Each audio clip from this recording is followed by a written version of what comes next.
Okay, now what are you going to do with kids?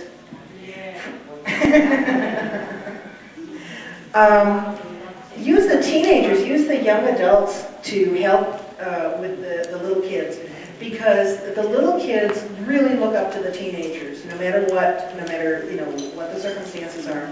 If you can get teenagers who are willing to do like face painting and games. I was talking earlier about frequently someone in the family who's a teacher is assigned to or asked to do the children's activities. But it doesn't have to be the teachers, and it doesn't have to be someone who does this all the time. I think, it's one way to engage the teenagers, the kids who are getting to a point where they say, well, I don't want to go to the family reunion. But, if you've built up the family reunion over the years and that's where the kids see one another, those rarely are families where the kids complain about going to the reunion. That's where they can see their cousins. And particularly when they get into high school and college age, if they don't see them other times, and they do like those people, then they will, they'll eagerly go to the family reunion.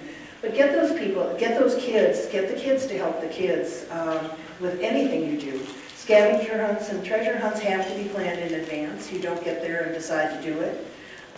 Most of these things do have to be planned and thought through in advance. I see over and over now piñatas are a fun thing to do anyway, where I saw one where they had adult piñatas and they had kid piñatas.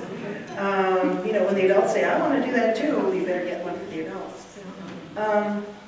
Arts and crafts, again, something you have to plan in advance, but particularly for the little bitty kids, they love doing that kind of thing. And they're not the teachers necessarily, but ask the parents for advice about what the kids like to do. Storytelling, particularly if you're doing storytelling about the family, the history of the family, where the family came from, who the grandparents, who the ancestors were, telling those kinds of stories. If you have a really compelling storyteller in your family, don't ignore that opportunity, because that person can entertain the kids and the adults as well. Oftentimes, in terms of entertainment that families hire, they'll hire magicians. I go to a family reunion every year where they always have a clown. I assumed that this person was a professional clown, and she is not. But she is amazing, and every year she comes with something new, so that she really does engage the kids. She always does balloons, and she always does a kazoo parade, and the kids really look forward to the clowns.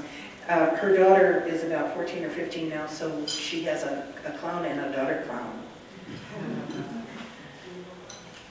Oh, sports and tournaments. If anyone in your family, everyone has people in their family who are really into some kinds of sports.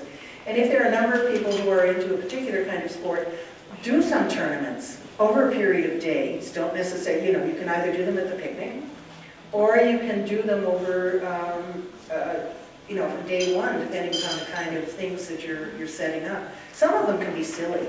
They don't all have to be serious. I realize for a lot of men, golf is serious, but it doesn't have to be. And I know no one believes it when I say that. Swimming, obviously, because of their pools and the hotels where you're staying. But any of these kinds of activities, if these are the things that your family enjoys doing, you either want to build your reunion around it, or you want to make sure that they get to do these things when they come to the reunion. Because by having these kinds of activities available, they're going to be much happier at the reunion, and they're going to be, they're much more willing to come again when the next one comes along.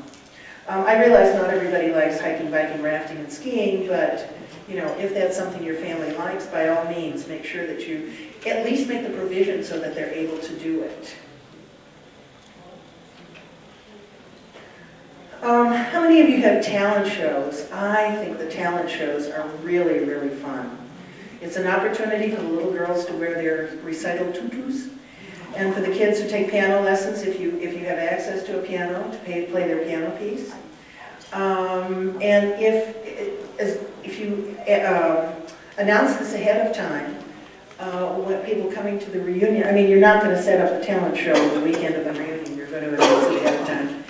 And just make sure it is, there are plenty of families where adults are part of the talent show, but I think the fun part is when the kids are the talent show.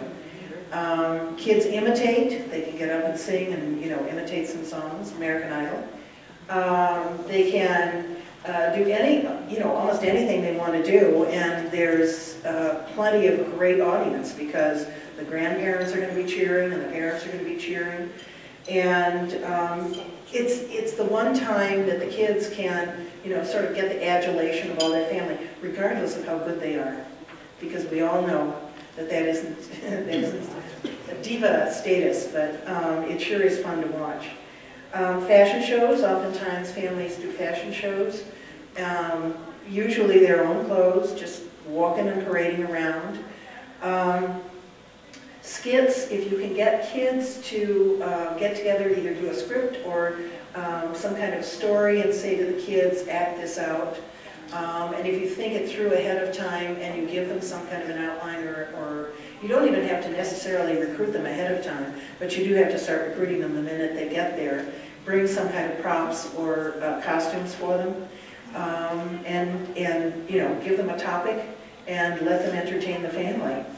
And then the family history reenactments, I was telling you before about any of the kinds of stories or legends or myths within your family that everybody tells over and over again. Any of that is good basis for doing some kind of reenactment. That takes quite a bit of planning. But if there's someone in your family who's into that, they're going to be engaged in it, and they're going to, that's going to be their part of the reunion, that's going to be what they offer the reunion, and it certainly will, entertain everybody. Memorial services we talked about.